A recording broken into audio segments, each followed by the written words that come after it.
السلام عليكم سومالي محمد مال بأجوكي واني سلامي هل كان معلومات وقري هوية كنوشهاي محلاي waxaan jeclay iska xaalad jirto inaan isoo bandhigisaa garab iisiisiin shaqada ay haayay waxay noqotay shaqo iska xun oo la isku daneysanayo oo wixii la rabo samee lagu dhahayo hadaa diididna oo lagu dhahayo shaqada waaye shaqada kamid hadaa qabanaynin go out lagu dhahayo ani midaas ugu dhacday markii Nairobi aaday anoo dabaalnahay markasta Xasan Toob oo inuu dabaaliga duuba darka uu dhagay Xasan Toob iganaaf dhahay hoodiida shaqada kamid tahay oo dhahay hooyadii oo soo wacay gabadhaada inay shaqaysto way diidan tahay oo dhahay hooyadii la soo hadashay aan warkeed waa qaatay wixii Soomaali dhaawaa sameeyay halahaasna inoo jaray ahayd catooshna raali oo ka ahaa in li bahdilo marka dawaal dhahay oo biyaha gal dhahay woodiida asna biyaha inoo oo ismacneenay halahaas jaraan dhahay moona soo jirin oo ku soo dhaxday awlaadiisa oo ka arka insha Allah awlaad uu qaba gabdho uu qaba Xasan Toob gabdhana way la dhashteen ishii Ilaahay wuu soo saari doonaa xayisiin walba asmeenayni wax ku shilin oo isii malahan waa cadow waa xaasad maxal dhahay xaqiiqo cunay hooyadii waatana iska maskiina buushkaana iskaga nooshahay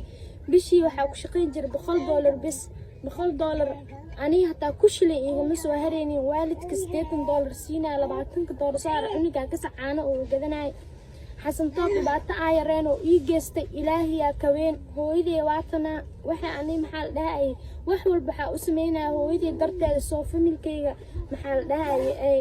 ilmaheena waxay cunaan ee u helaan wax walba maanta adduunka qaali oo noqday anina waa awoodi waayay intaas ka badan haddana shaqadii maxal dhahay $100 ay hadda bahdilaadaas ay bilaabeen waa iskaga soo baxay oo waa ka soo dhamaaday shaqadiina Marbiyan dhahay sidaas aaga soo dhamaaday shaqada hooyadeena waa tanaada saxaabta soo dhawaada waxaa idinka codsanayaa gabadhayda aflagaadada baraha bulshada laga wareejinayo masabo ka socoto inay wax raalli ka ahayn ay ahayn waxaa waaye ninaa ku danaysanay ninaa ku shaqaysanay waxay taqaana ma laha meelay ka bixaysa ma laha intaas waxay wax u samaynaysaa ama wareeraha ay maanta waxay aheedeen wixii u baahan yihiin adu awoodaa laakiin shaqadii waxay noqotay mid bahdilaad ah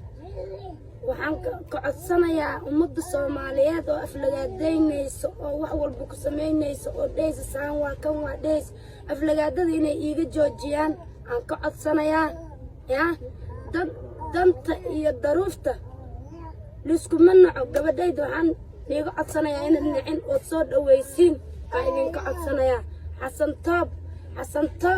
Xasan Toob gabadhayda waa ku daneystay waa ku hormari muuqaal walba raalli ka aanas iiga duubi waa raalli ka aanas iiga duubi Ilaahay waxaan ka baryaa hortiisa in hortiisa askaalo umuday asxaabay gabadhaydu waa u jeedin dantii daruufta maanta haysato waa u jeedin hortiisa askaala Xasan Toob gabadhaydu muuqaal walba meel walba wadan walba iiga geey hoteelo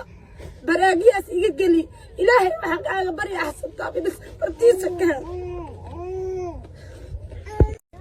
السلام عليكم